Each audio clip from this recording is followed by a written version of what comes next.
नमस्कार दोस्तों, मेरा नाम है भालचंद्र। ब्रह्मांड सिद्धेश्वर में आप सभी का स्वागत है। आज के इस वीडियो में हम चर्चा करेंगे मकर राशि का अप्रैल 2023 का संपूर्ण राशिफल। कैसे होंगे ग्रह योग, कैसे होंगे ग्रहों के राशांतर और वो आपके राशि पर किस प्रकार से प्रभाव करने वाले हैं, कौन से निर्णय आपको लेने हैं, कौन से निर्णय आपको टालने हैं, आपके जीवन का ऐसा कौन सा क्षेत्र है जो कि सबसे ज्यादा प्रभावित होने वाला है, सभी के बारे में चर्चा इस वीडियो में हम करने वाले हैं। तो शुरुआत हम करेंगे रवि से या फिर सूर्य ग्रह से। सूर्य जो ग्रह है, ये सूर्य ग्रह आपका अष्टमेश है, जो कि आपके तृतीय भाव में भ्रमण कर रहा है। और दिनांक 15 तारीख के बाद ये जो रवि है, ये रवि आपके चतुर्थ भाव में भ्रमण करेगा। तो पिछले करीबन 10-15 दिनों में आपने देखा होगा कि स्वास्थ्य के बारे में छोटी मोटी समस्याओं का सामना आपको करना पड़ रहा है। उसी प्रकार आपका घूमना फिरना भी ज्यादा हो रहा है, लेकिन कॉन्फिडेंस आप में काफी अच्छा देखा जा रहा है। अब यही जो बात है वो इस महीने के करीबन 15-16 तारीख तक जारी रहेगी। इसके बाद जैसे ही ये जो रवि आपके चतुर्थ भाव में आएगा तो थोड़ा सा आपकी स्पेंडिंग वगैरह ज़्यादा हो सकती है, मतलब घर पर किसी अच्छी वस्तु का वगैरह आना, अधिभौतिक सुख किससे रिलेटेड, तो ये जो बात है वो हो सकती है। लेकिन कुल मिला के देखा जाए तो ये जो रवि का भ्रमण जो कि आपके तृतीय भाव से आपके चतुर्थ भाव में होगा दिनांक 15 तारीख के बाद, वो आपके लिए शुभ फलदायी साबित होगा, क्योंकि चतुर्थ भाव का जो रवि है वो उच्च का रवि है, जो कि आपके लिए चतुर्थ भाव में शुभ फलदायी साबित होगा। इसके बाद हम चर्चा करेंगे मंगल ग्रह के बारे में। मंगल जो ग्रह है, ये मंगल ग्रह वैसे देखा जाए तो आपके राशि के लिए शुभ फलदायी माना नहीं जाता, क्योंकि ये जो मंगल है, ये मंगल आपका चतुर्थेश भी है और आपका लाभेश भी है, जो कि आपके षष्ठ भाव में भ्रमण कर रहा है मिथुन राशि में। अब ये जो मिथुन राशि है, ये मिथुन राशि मंगल की शत्रु राशि है, मतलब मिथुन राशि का स्वामी बुध और मंगल नैसर्गिक शत्रु ग्रह है। उसी प्रकार जो षष्ठ भाव है वो भी अशुभ फलदायी माना जाता है, क्योंकि यहाँ से रोग और शत्रु देखा जाता है। तो यहाँ पर जो मंगल का भ्रमण है वो वैसे भी देखा जाए तो आपके लिए अशुभ फलदायी साबित होगा। खास करके स्कर्ट स्टिच, छोटे मोटे जो हर्ट्स वगैरह होते हैं, उस प्रकार की जो बातें हैं वो हो सकती है। तो आपको स्वयं के स्वास्थ्य के बारे में थोड़ा ध्यान देना होगा, खास करके जहां पर आप काम करते हो, नौकरी करते हो या फिर व्यवसाय करते हो, वहां पर के जो सहकर्मी होंगे उनके साथ भी छोटी मोटी बातों को लेकर तकरार हो सकते, थोड़ा थोड़ा सा आपको चौकन्ना रहना होगा। और खास करके आपका जो टेम्पर है तो उसके ऊपर थोड़ा सा आपको ध्यान देना होगा कि किसी वजह से प्रॉब्लम कॉम्प्लिकेशंस ना आए, क्योंकि ये आने की संभावना काफ़ी ज़्यादा बन रही है, तो ध्यान रखिए। उसी प्रकार ये जो मंगल है, जो कि जैसे मैंने कहा कि ये आपका लाभेश भी है और चतुर्थेश भी है, तो घर के जो लोग हैं उनके साथ भी छोटी मोटी बातों को लेकर तकरार हो सकती है। आपकी जो मित्र परिवार है उनमें भी अनबन हो सकती है। तो ये जो मंगल जो आपके षष्ठ भाव में भ्रमण करेगा वो आपके लिए वैसे देखा जाए तो शुभ फलदायी साबित नहीं होगा। लेकिन अगर जो भी आपका काम है, नौकरी करते हो या फिर उसमें अगर आप चेंजेस करना चाहते हो, उसमें अगर आप चेंज करना चाहते हो, तो वो जो मंगल है वो आपके लिए शुभ फलदायी साबित होगा। उस प्रकार की जो परिस्थितियां है वो सामने आ सकती है। अब हम चर्चा करेंगे बुध ग्रह के बारे में। अब ये जो बुध ग्रह है, ये बुध ग्रह आपका षष्ठेश भी है, भाग्येश भी है, जो कि आपके चतुर्थ भाव में भ्रमण कर रहा है। और दिनांक 21 तारीख के बाद ये जो बुध है वो वक्री होने जा रहा है। तो यहाँ पर 2-3 बातें उसके ऊपर थोड़ा सा ध्यान देना आवश्यक होगा। देखिए, स्वास्थ्य की जो समस्याएं हैं वो आपके सामने आ सकती है। जैसे आप देख सकते हो, तो अभी जैसे मैंने कहा कि जो मंगल मिथुन राशि में भ्रमण कर रहा है और जो बुध है वो चतुर्थ भाव में मेष राशि में भ्रमण कर रहा है, तो दोनों की जो राशियां हैं वह शत्रु राशियां हैं, और जिसे हम अन्योन्य योग भी कह सकते हैं, क्योंकि चतुर्थेश षष्ठ भाव में, षष्ठेश चतुर्थ भाव में और शत्रु राशि में। तो इसका जो प्रभाव है वो खास करके आपके घर के जो लोग हैं, फैमिली मेंबर हैं, उनके स्वास्थ्य के बारे में हो सकती है, या फिर आपके उनके साथ जो रिलेशन है उसमें कुछ कटौती हो सकती है, छोटी मोटी बातों को लेकर प्रॉब्लम कड़वाहट हो सकती है। तो आपको इसके बारे में थोड़ा सा चौकन्ना रहना होगा, या फिर घर के जो लोग हैं उनके स्वास्थ्य के बारे में भी थोड़ा ध्यान देना होगा। तो कुल मिला के देखा जाए तो संपूर्ण महीने में इस प्रकार की जो स्ट्रेस टेंशन है वो थोड़े देखते हुए नजर आएंगे। लेकिन सिर्फ आप यह जो बात है वो 1 आध महीने की रहेगी, उसके बाद ये जो बातें हैं धीरे धीरे नॉर्मल हो जाएगी। खास करके जो बुध वक्री हो जाएगा, मतलब करीबन 21 अप्रैल के बाद ये बुध जैसे वक्री हो जाएगा, तो इसकी जो इंटेंसिटी है, जो भी हमने अभी बात कही, तो उसमें थोड़ी सी बढ़ोतरी हो सकती है, थोड़ा सा स्ट्रेस आपको आ सकता है। इसमें सबसे महत्वपूर्ण बात, किसी भी प्रकार के महत्वपूर्ण निर्णय किसी भी क्षेत्र से रिलेटेड हो, क्योंकि जो बुध है वो आपका भाग्येश है, तो किसी भी क्षेत्र से रिलेटेड किसी भी प्रकार के महत्वपूर्ण निर्णय, यह जो कालावधि है, मतलब अप्रैल या फिर थोड़ा बहुत मई का भी, तो इसमें आप बिल्कुल भी नहीं लेना। इसके बाद हम चर्चा करेंगे गुरु ग्रह के बारे में। गुरु जो ग्रह है वो गुरु ग्रह आपके तृतीय भाव में भ्रमण कर रहा है और दिनांक 23 तारीख के बाद ये जो गुरु है वो आपके चतुर्थ भाव में भ्रमण करेगा। तो यहाँ पर पिछले करीबन 7-8 महीने में आपने देखा होगा कि गुरु का जो भ्रमण है वो वैसे देखा जाए छोटे मोटे बातों को लेकर आपके लिए शुभ फलदायी है।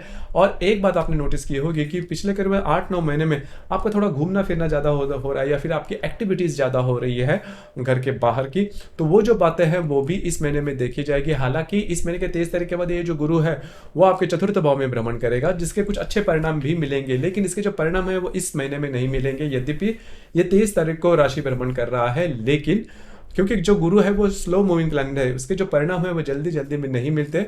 जो भी बातें जो भी आपके जो फैमिली है उससे रिलेटेड होगी वो करीबन मई के फर्स्ट वीक से देखी जाएगी। तो ये जो गुरु का भ्रमण वैसे भी देखा जाए जो कि आपके तृतीय भाव में हो रहा है वो आपके लिए शुभ फलदायी साबित होगा। खास करके आपके जो वैवाहिक जोड़ीदार है उनके साथ जो रिलेशनशिप है वो नॉर्मल देखी जाएगी, उसमें किसी भी प्रकार के प्रॉब्लम कॉम्प्लिकेशन देखे नहीं जाएंगे। जो कॉन्फिडेंस लेवल है आपका वो भी काफी अच्छा देखा जाएगा। तो मोटे तौर पर अगर देखा जाए तो जो गुरु का भ्रमण है जो कि आपके चतुर्थ भाव में होगा वो आपके लिए शुभ फलदायी साबित होगा। हालांकि इसके बारे में स्वतंत्र रूप से हम वीडियो अपलोड करने वाले हैं जिसमें काफी डिटेल में बताया जाएगा कि किस प्रकार से जो गुरु है वो आपके राशि के लिए अफेक्ट करेगा या फिर उसके परिणाम है वो मिलते हुए नजर आएंगे। इसके बाद हम चर्चा करेंगे शुक्र ग्रह के बारे में। शुक्र जो ग्रह है वो आपके राशि के लिए बहुत ही ज्यादा महत्वपूर्ण, हालांकि इसे राजयोग कारक ग्रह भी कहा जाता है, जो कि आपके चतुर्थ भाव में भ्रमण कर रहा है और दिनांक 7 तारीख के बाद ये शुक्र आपके पंचम भाव में भ्रमण करेगा। अब ये जो शुक्र का भ्रमण है वो आपके लिए बहुत ही ज्यादा शुभ फलदायी साबित होगा। एक तो ये पंचम भाव में महत्वपूर्ण कौन स्थान में भ्रमण कर रहा है, स्वयं की राशि में भ्रमण कर रहा है, जो कि आपके राशि का दशमेश भी है और पंचमेश भी है। तो ये जो शुक्र है वो आपके लिए बहुत ही ज्यादा शुभ फलदायी साबित होगा। मतलब जो भी स्ट्रेस टेंशन आपके घर के लेवल पर है वो काफी मायनों में कम करेगा, या फिर उससे रिलेटेड जो भी स्ट्रेस है वो काफी मायनों में कम करेगा। पहले तो सबसे महत्वपूर्ण बात, अगर आप शेयर मार्केट में ट्रेड करते हो तो कुछ अच्छे लाभ वगैरह मिलते हुए नजर आएंगे, आपके जो अंदाज है वो सही साबित होते हुए नजर आएंगे। उसी प्रकार अगर आप किसी के रिलेशनशिप में है तो आप दोनों में जो अंडरस्टैंडिंग है वो काफी अच्छी देखी जाएगी। अगर नई रिलेशनशिप बनाना चाहते हो तो भी ये जो शुक्र है वो आपके लिए बहुत ही ज्यादा शुभ फलदायी साबित होगा। उसी प्रकार अगर आप विद्यार्थी हो, स्टूडेंट हो और किसी प्रकार के एजुकेशन में है तो भी ये जो शुक्र है वो आपके लिए काफी ज्यादा शुभ फलदायी साबित होगा। अगर आप गर्भवती महिला हो तो भी ये जो शुक्र का भ्रमण है वो बहुत ही ज्यादा शुभ फलदायी साबित होगा। जो भी आपका कार्य क्षेत्र वहां पर के जो लोग होंगे उनसे आपके काम की एप्रिसिएशन भी काफी अच्छी देखी जाएगी। तो मोटे तौर पर अगर देखा जाए तो ये जो शुक्र का भ्रमण है वो आपके लिए बहुत ही ज्यादा शुभ फलदायी साबित होगा। इसके बाद हम चर्चा करेंगे शनि ग्रह के बारे में। तो शनि का जो भ्रमण है वो पिछले करीबन अभी नया ही आप शनि के 7.5 से गुजर रहे हो या फिर गुजर चुके हो करीबन, तो उसका जो प्रभाव है वो आपने देखा होगा, जो कि करीबन जनवरी में समाप्त हो चुका है। उसकी जो इंटेंसिटी है, हालांकि 7.5 पूरी तरह से समाप्त नहीं हुई, लेकिन उसकी जो इंटेंसिटी है उसके बारे में आपने उसका स्वाद चखा होगा। तो ये जो बात है वो अभी धीरे धीरे कम होती हुई नजर आएंगे। हालांकि जो शनि है वो आपके द्वितीय भाव में भ्रमण कर रहा है, स्वयं के राशि में भ्रमण कर रहा है, तो हो सकता है कि थोड़ी सी पैसे की जो अड़चन है वो आपके सामने आ सकती है, लेकिन इसका जरा भी टेंशन नहीं लेना, क्योंकि सबसे इंपॉर्टेंट बात जो शुक्र है जो कि महत्वपूर्ण ग्रह है आपके राशि के लिए, आपके पंचम भाव में भ्रमण कर रहा है, तो पैसे के मामले में बहुत बड़ी दिक्कत आपको नहीं आएगी। वैसे भी देखा जाएगा तो आपकी जो राशि है वो प्रैक्टिकल है, जानती है पैसे कहाँ पर खर्च करने हैं, कैसे खर्च करने हैं, किस तरह से इन्वेस्ट करने हैं। तो ये जो बातें हैं इसके ऊपर आपको थोड़ा सा ध्यान देना होगा। अब यहाँ पर मोटे तौर पर अगर देखा जाए तो बहुत सारे जो ग्रह है वो आपके चतुर्थ भाव में भ्रमण कर रहे हैं। तो घर का जो मामला है, घर के जो प्रॉब्लम कॉम्प्लिकेशन है, जो थोड़ी सी घर की जो बातें हैं वो थोड़ी सी ऊपर कर सामने आ सकते हैं, जो स्ट्रेस है वो थोड़ा सा सामने आ सकता है, आपको उसी के ऊपर थोड़ा सा ध्यान देना होगा। ये बात जान लेना थोड़ी आवश्यक और महत्वपूर्ण भी है। इसके बाद हम चर्चा करेंगे कि ग्रह योगों का जो परिणाम है वो किस प्रकार का होगा। ग्रह योगों के बारे में अगर देखा जाए तो दिनांक 6 तारीख को बुध और राहु की युति होने जा रही है आपके चतुर्थ भाव में। तो ये जो बुध राहु की युति, जैसे मैंने कहा कि जो बुध है वो आपका षष्ठेश भी है और आपका भाग्येश भी है, और बुध और राहु की युति आपके चतुर्थ भाव में हो रही है। तो यहाँ पर आपके जो घर के जो लोग, खास करके आपके उम्र से जो छोटे हैं, उनके साथ छोटी मोटी बातों को लेकर तकरार हो सकती है, मिसअंडरस्टैंडिंग काफी ज्यादा हो सकती है इन दिनों में। हालांकि इस संपूर्ण महीने में किसी भी प्रकार के महत्वपूर्ण निर्णय बिल्कुल भी नहीं लेना, अगर वो लेते हो तो वो चूकने की संभावना काफी ज्यादा बन रही है। तो ध्यान रखिए, ये बात जान लेना काफ़ी ज़्यादा महत्वपूर्ण है। स्वास्थ्य की समस्याओं का सामना भी आपको करना पड़ सकता है। और एक महत्वपूर्ण बात जिसके ऊपर आपको अमल करना होगा कि यह जो मतलब बुध राहु की जो युति है वो 6 तारीख को होने जा रही है। तो इस दरमियान आपको जो भी आपका कार्य क्षेत्र है इससे रिलेटेड किसी भी प्रकार के डॉक्यूमेंटेशन की बातें या फिर जो किसी को कोई कमिटमेंट प्रॉमिस इस प्रकार की जो बातें हैं वो बिल्कुल भी नहीं करना, क्योंकि इसमें आप पूरी तरह से फंस सकते हो या फिर आपके जो अनुमान है वो चूक सकते हैं। उसी प्रकार दिनांक 11 तारीख को रवि और गुरु की युति होने जा रही है आपके तृतीय भाव में। हालांकि वैसे देखा जाए तो रवि गुरु की युति शुभ फलदायी मानी जाती है, लेकिन आपके राशि के लिए वो शुभ फलदायी नहीं होगी, क्योंकि जो रवि है वो नंबर 1 का अशुभ फलदायी ग्रह है आपके राशि के लिए। वो आपका अष्टमेश भी है और जो गुरु है वो आपका व्ययश है, तृतीयश है।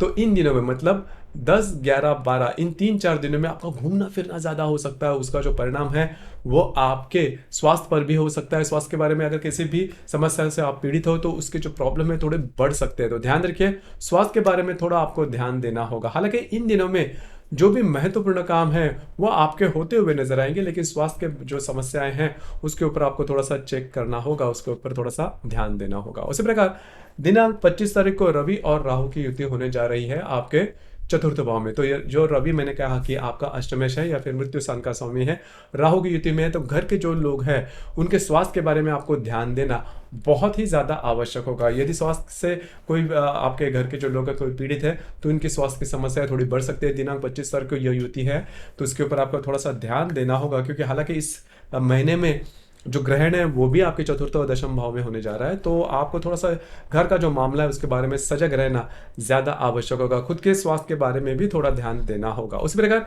इस महीने की जो पूर्णिमा है वो 6 तारीख को है, हनुमान जयंती उस दिन है। जो अमावस है वो 20 तारीख को है, और जो अमावस मैंने कहा तो उसी दिन सूर्य ग्रहण भी है जो कि आपके चतुर्थ और दशम भाव में होगा।